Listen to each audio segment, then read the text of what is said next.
Bienvenue dans cette nouvelle vidéo dans laquelle je vais vous présenter l'article scientifique. Mais avant de commencer, j'aimerais bien vous présenter le plan que je vais suivre tout au long de cette présentation. Premièrement, je commencerai par définir ce que c'est un article scientifique. Deuxièmement, je traiterai des différents types de l'article scientifique. Troisièmement, j'aborderai la méthode de réalisation d'un article scientifique. Et quatrièmement, j'évoquerai les différentes composantes d'un article scientifique.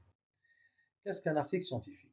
Tout simplement, un article scientifique est un écrit scientifique qui se compose d'un ensemble de différentes parties.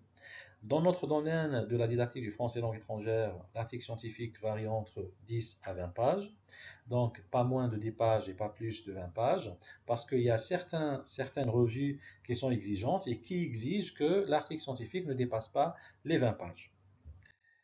Les types de l'article scientifique. Nous distinguons trois types d'articles scientifiques, à savoir l'article théorique. Donc, c'est un article qui est purement ou bien 100% théorique, qui ne contient pas une partie pratique, comme par exemple les articles de réflexion. Deuxième type, nous avons l'article pratique.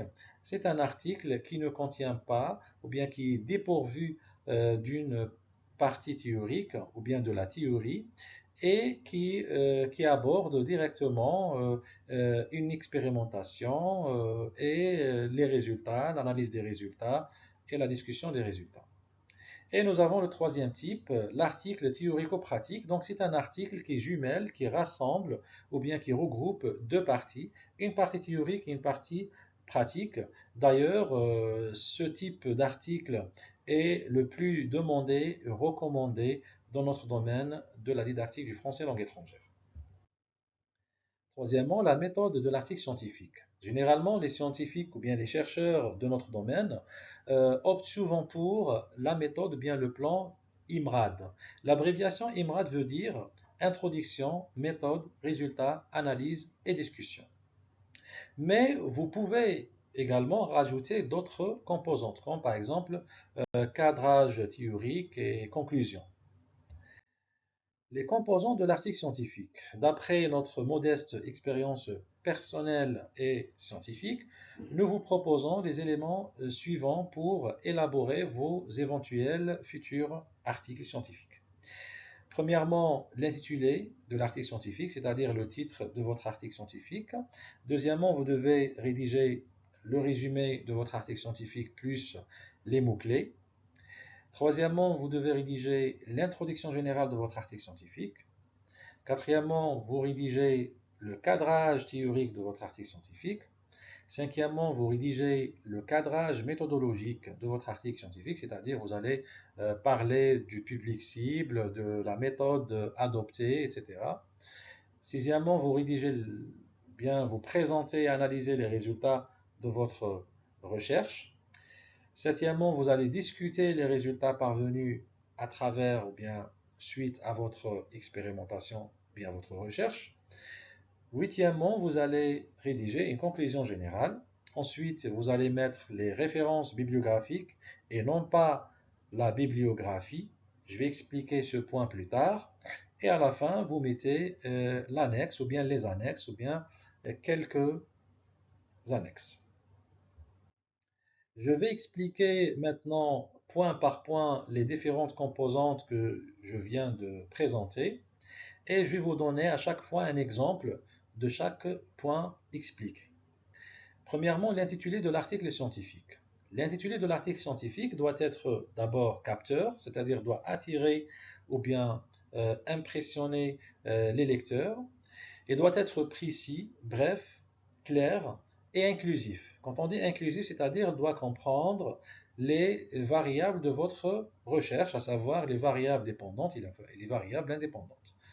Voici un exemple clair et concret dans notre article scientifique que nous avons rédigé lors de nos études doctorales et avec lequel nous avons soutenu notre thèse. Donc c'est un article de soutenabilité. L'intitulé de notre article, c'est la classe inversée, deux points, une nouvelle modalité au service du développement des connaissances rédactionnelles en L2, c'est-à-dire en langue étrangère. Donc l'intitulé est bref, clair, précis et inclusif. Bien sûr, juste après votre intitulé, doit figurer votre nom, votre prénom bien sûr, et votre affiliation, ainsi que vous pouvez mettre votre adresse mail professionnelle. Donc c'est ça, c'est-à-dire juste après l'intitulé, vous devez mettre le nom de l'auteur ou bien le nom des auteurs de l'article en question. Deuxième point, le résumé de l'article scientifique. Que doit contenir le résumé d'un article scientifique? Le résumé d'un article scientifique doit comprendre les composantes suivantes. Premièrement, l'objectif de l'article. Donc, vous allez bien sûr expliquer pourquoi vous avez rédigé cet article. Vous pouvez dire directement, l'objectif de notre article est d'analyser, ou bien cet article a pour objectif d'analyser, d'étudier, etc. Deuxièmement, problème et constat. Le problème et constat, c'est-à-dire qu'est-ce qui vous a posé problème, ou bien qu'est-ce que vous avez euh, constaté sur terrain pour rédiger cet article. Donc, bien sûr, la rédaction d'un article euh, commence ou bien débute par un problème ou bien un constat. Un problème, par exemple, euh, vous avez appliqué une méthode numérique et vous avez rencontré quelques problèmes. Donc, à partir de ces problèmes que l'idée vous est venue pour rédiger cet article scientifique. Ou bien un constat sur terrain, par exemple, vous avez constaté, vous avez remarqué que, par exemple, vos étudiants ont quelques problèmes ou bien quelques difficultés linguistiques. Et à partir de ce constat que vous voulez rédiger cet article scientifique. Voilà. Après, le problème et le constat vient la motivation, bien les motivations. Donc, qu'est-ce qui vous a motivé à rédiger cet article, par exemple, pour améliorer la qualité de l'enseignement, pour aider les apprenants à surpasser leurs difficultés, etc. Ensuite, vous devez bien sûr parler bien sûr de la problématique de votre article euh, et Et voilà. Et après, vous allez parler du public cible et de la méthode que vous avez adoptée lors de votre expérimentation. Bien sûr, vous allez parler de ça d'une manière brève. Vous n'allez pas parler en détail de votre expérimentation. Vous allez juste essayer de résumer, voilà, la méthode que vous avez suivie dans la partie pratique de votre étude. Et à la fin, vous allez mettre un bref aperçu des résultats parvenus. Donc, vous allez dire brièvement, bien sûr, que par exemple, les résultats ont confirmé que, ou bien les résultats ont affirmé que, ou bien vous pouvez dire que, voilà, les résultats sont positifs, ou bien sont négatifs, ou bien, voilà. Donc, vous allez mettre brièvement les résultats de votre recherche. Nota bene ou bien remarque, le résumé est généralement limité à un certain nombre de mots, c'est-à-dire que le résumé, bien sûr, de l'article ne doit pas être trop long. Euh, Certaines revues exigent aussi que le résumé soit limité à 200 pages, ou bien plutôt à 200 mots, ou bien à 150 mots.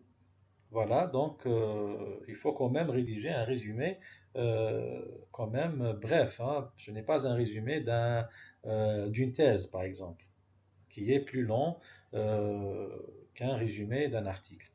De préférence, il ne faut pas dépasser 5 mots-clés. Donc pour les mots-clés, il faut mettre 5 mots-clés, pas plus. Donc voilà. Et les mots-clés, bien sûr, doivent figurer dans votre résumé. Si par exemple, dans votre résumé, vous abordez la classe inversée, donc le mot-clé ici, c'est la classe inversée qui figure bien sûr au niveau de votre résumé. Donc vous ne pouvez pas mettre un mot-clé qui n'est pas dans votre résumé. Donc euh, ça, ce n'est pas faisable. Voici un exemple d'un résumé d'un article scientifique. Donc, quand vous voyez toujours euh, le résumé avec les mots-clés, et généralement dans les articles scientifiques, on met un résumé, surtout dans notre domaine de la didactique du français langue étrangère, on met un résumé en français. C'est le résumé principal. Et après, on vous demande de mettre un deuxième résumé, c'est-à-dire de traduire votre résumé principal en d'autres langues, à savoir l'anglais ou bien l'arabe ou bien le tamazight ou bien voilà. Donc, il y a toujours deux, trois résumés au niveau de votre article, c'est-à-dire le résumé principal rédigé en français, plus un ou deux autres résumés rédigés en d'autres langues, traduits en d'autres langues. Voilà. Troisièmement, introduction de l'article scientifique. Donc, l'introduction de l'article scientifique doit se composer euh, de, bien sûr, d'une phrase d'accroche, donc une phrase pour attirer les lecteurs.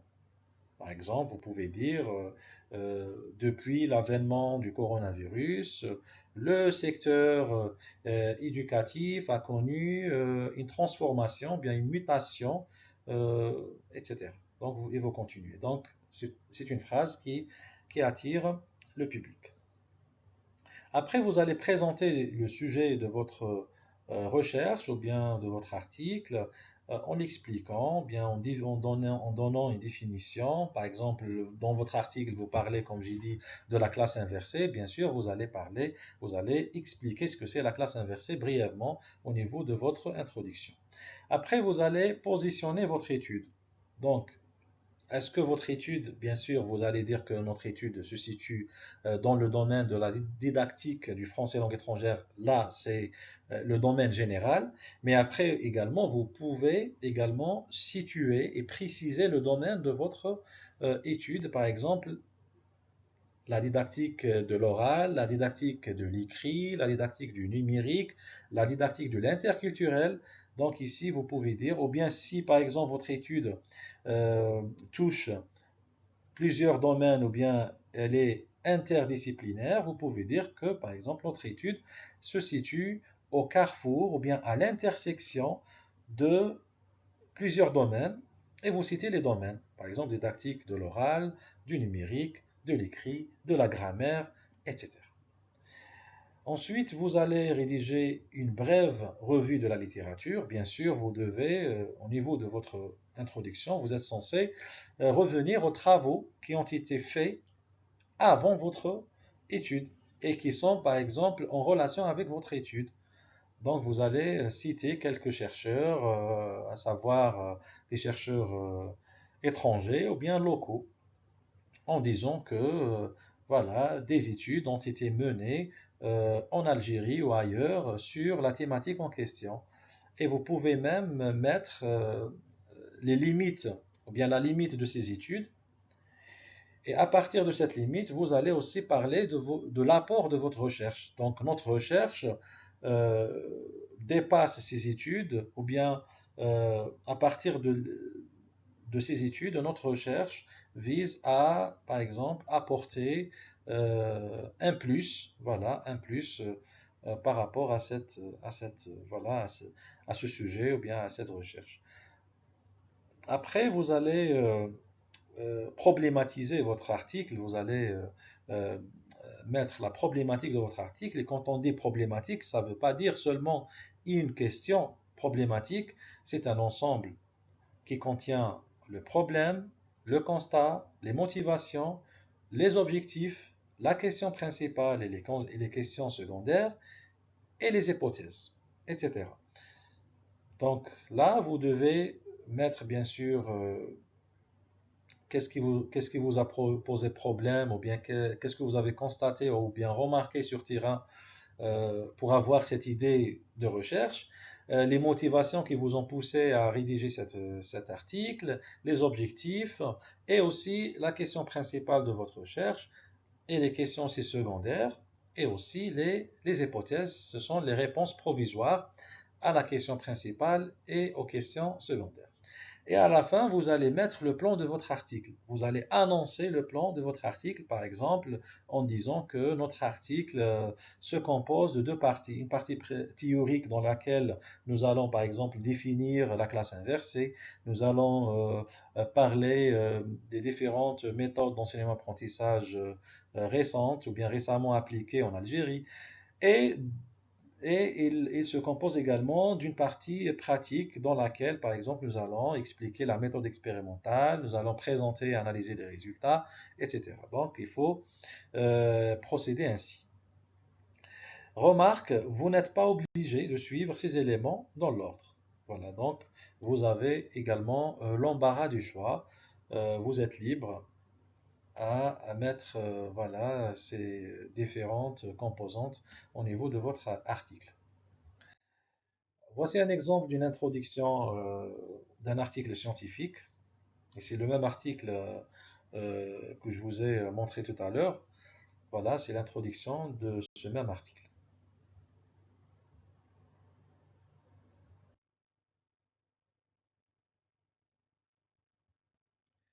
Quatrièmement, le cadre ou bien le cadrage théorique de l'article scientifique. Le cadre théorique de l'article représente l'assise théorique, autrement dit, les théories sur lesquelles se base le chercheur dans sa recherche scientifique menée dans le cadre de l'article en question.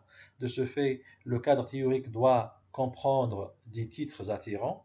Donc il faut éviter les titres simples, par exemple, directement vous mettez au niveau de la théorie ou bien du cadrage théorique, vous mettez définition de la classe inversée. Point. Définition de l'interculturel. Deux points. Définition de... Non, il faut quand même que les titres soient captivants et soient bien formulés. Par exemple, au lieu de dire définition de points, vous dites vers une définition de... Ou bien vous mettez, vous formulez le titre autrement. L'essentiel, il faut éviter la forme très simple ou bien basique des titres. Voilà. Euh, le cadre théorique doit comprendre des titres attirants. Il doit comprendre, ou bien il ne doit pas être trop détaillé. Il ne faut pas mettre trop de théorie au niveau de votre article. Et il doit être référencé. Donc, vous devez également mettre des citations intégrales ou bien des citations reformulées au niveau de votre partie théorique. Et ces citations doivent être également référenciées correctement. Bien sûr, parce que je remarque souvent dans les articles scientifiques euh, certains chercheurs qui référencient mal leurs citations, que ce soit des citations reformulées ou bien des citations intégrales. Donc, quand on met une citation au niveau ou bien au corps d'un article scientifique, il faut mettre entre parenthèses le nom seulement de l'auteur, virgule, l'année de publication, virgule, la page, s'il s'agit d'une citation intégrale, prise telle qu'elle d'un article ou bien d'une thèse ou bien d'une source. S'il s'agit d'une citation reformulée, vous mettez entre parenthèses uniquement le nom de l'auteur, virgule et l'année. Et vous fermez la parenthèse. D'accord? Il ne faut pas mettre le prénom de l'auteur ni l'initiale de son prénom au niveau de la citation des références, au corps de l'article, bien sûr. Donc, le cadre théorique doit être également en lien avec l'étude, surtout avec la problématique. Bien sûr, il faut qu'il y ait un lien logique entre le cadrage théorique et la problématique, ou bien le cadrage théorique et l'intitulé de l'article. C'est-à-dire, vous avez mis comme intitulé de l'article la classe inversée, donc vous devez également, dans la partie théorique, parler de la classe inversée. Vous n'allez pas parler, je ne sais pas, d'une autre méthode. Par exemple, vous allez parler de la méthode distancielle, à distance, ou bien présentielle uniquement. Non. Donc il faut qu'il y ait ce lien logique entre les deux, entre l'intitulé, la problématique et la partie théorique. Le cadrage théorique doit contenir les variables de l'étude et il doit être aussi logique. Il doit être logiquement rédigé et doit contenir les variables dépendantes et indépendantes de votre étude. Comme j'ai dit, par exemple, si votre titre se compose des variables dépendantes et indépendantes, comme la classe inversée, l'enseignement-apprentissage de la grammaire, par exemple, donc vous devez mettre ça au niveau de la partie théorique. Voici un exemple d'une partie théorique de notre article. Voilà, quand vous voyez l'intitulé, vers une définition de la classe inversée. Cinquièmement, le cadrage méthodologique de l'article scientifique. Donc, le cadrage ou bien le cadre méthodologique de l'article scientifique vise à expliquer au lecteur la procédure à suivre et il vise à présenter le public cible. De ce fait, à titre non exhaustif, trois éléments doivent y apparaître. Premièrement, les participants. Deuxièmement, matériel expérimental. Et troisièmement, la procédure. Mais vous pouvez également ajouter d'autres composantes. Par exemple, vous pouvez mettre comme point la description du lieu de l'enquête ou bien du terrain d'étude. Voilà.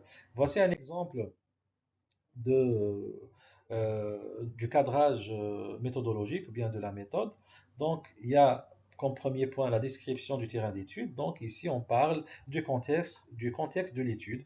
Par exemple, il s'agit de l'université de Bjaya, qui a été créée en 1983, qui compte voilà, euh, 45 700 étudiants, etc. Deuxième point, participants et groupes. Donc là, je parle du public cible que j'ai visé à travers mon expérimentation. Donc ici, par exemple, 88 étudiants. Je peux mettre également des enseignants, je ne sais pas, des chercheurs, des femmes, des hommes. L'essentiel ici, je présente le public cible participant à l'étude. Après, je parle du matériel expérimental ou bien des outils que j'ai utilisés dans mon expérimentation. Par exemple, j'ai utilisé un questionnaire de départ initial, ou bien j'ai utilisé une plateforme numérique, j'ai utilisé des textes. Je vais les mettre ici. Et à la fin, je mets la procédure. Donc, c'est le point le plus important. Vous allez ici expliquer étape par étape comment votre expérimentation s'est déroulée sur terrain. Par exemple, voilà, nous nous sommes adressés à des étudiants de première année de licence de français. Donc, nous avons choisi deux groupes d'étudiants, un groupe 1, un groupe 2, et voilà. Voilà, donc vous expliquez toute la procédure. Sixième point, présentation analyse des résultats de l'article scientifique. Dans cette partie, l'auteur de l'article, en l'occurrence le chercheur, doit faire le bilan en présentant et analysant l'ensemble des résultats parvenus lors de son étude. Il est préférable de rassembler et de synthétiser les résultats en illustrant par des schémas, des graphiques, des tableaux, etc. Donc, remarque, l'analyse des résultats doit être claire, brève et précise. Donc, il ne faut pas aller vers les détails des détails. Donc, il faut présenter, surtout la présentation des résultats doit être faite d'une manière schématique, on peut dire. Donc, vous devez schématiser la présentation de vos résultats sous forme de schémas, de graphiques, d'illustrations, bien de tableaux. Et après, vous allez bien sûr analyser, bien commenter les résultats de votre euh, recherche. Comme vous voyez ici, nous avons présenté l'ensemble des résultats de plusieurs quiz. Donc, nous les avons présentés euh, avec ce graphique et nous les avons bien sûr commentés et interprétés. Septième point, discussion des résultats de l'article scientifique. La phase de discussion est une étape cruciale dans laquelle le chercheur, auteur de l'article, doit rappeler d'une manière générale les résultats de sa recherche, situer les résultats de sa recherche par rapport aux autres études précédentes des autres chercheurs et mettre en évidence l'apport de son étude. Donc, il ne faut pas perdre de vue la, la phase ou bien l'étape de discussion, qui est une étape très importante dans l'article scientifique. Voici un exemple de la discussion au niveau d'un article scientifique, de notre article scientifique.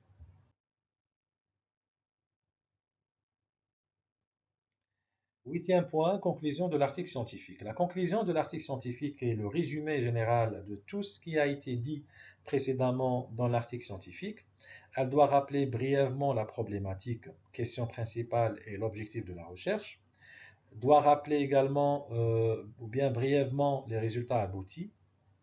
Doit rappeler et confirmer ou infirmer les hypothèses émises au départ ou bien nuancer ces hypothèses.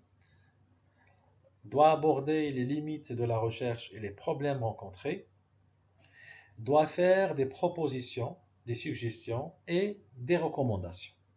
C'est ce qui est demandé au niveau de la conclusion d'un article scientifique. Voici un exemple d'une conclusion d'un article scientifique dont l'intitulé est Bilan et perspectives. Référence bibliographique de l'article scientifique.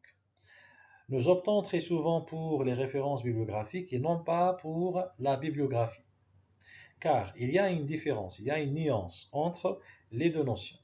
La bibliographie représente tous les ouvrages ou bien les articles lus, inclus et non inclus dans le travail de recherche, alors que les références bibliographiques concernent uniquement les ouvrages et les articles lus et cités dans le corps du travail de recherche. Qu'est-ce que cela veut dire? C'est-à-dire que les références bibliographiques, ce sont les articles ou bien les travaux que nous avons cités dans notre article scientifique, qui sont cités dans le corps de notre article scientifique, voilà, nous devons bien sûr les mettre à la fin de notre article scientifique.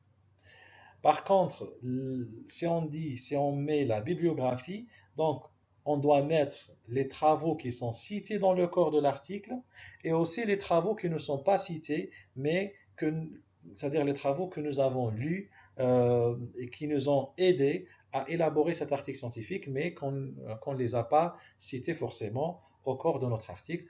Également, on doit les citer dans la phase de la bibliographie. C'est pour ça, de préférence, dans la rédaction de l'article scientifique, il faut opter pour la deuxième option, pour la seconde option, les références bibliographiques. C'est-à-dire, il faut citer uniquement les références qui ont été citées dans le corps de votre article.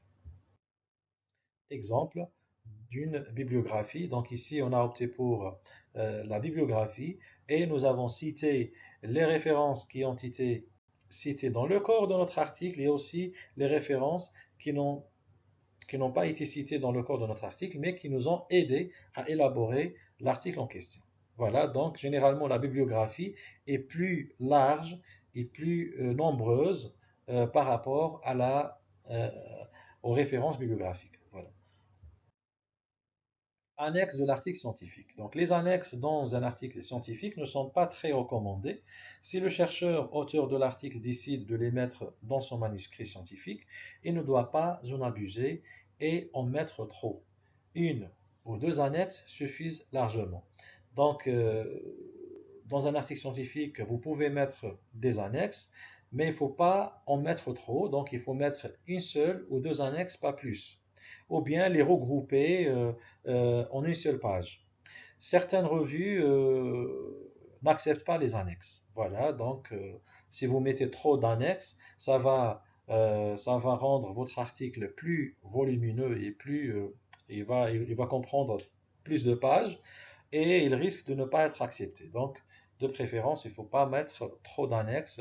Une ou deux annexes suffisent largement.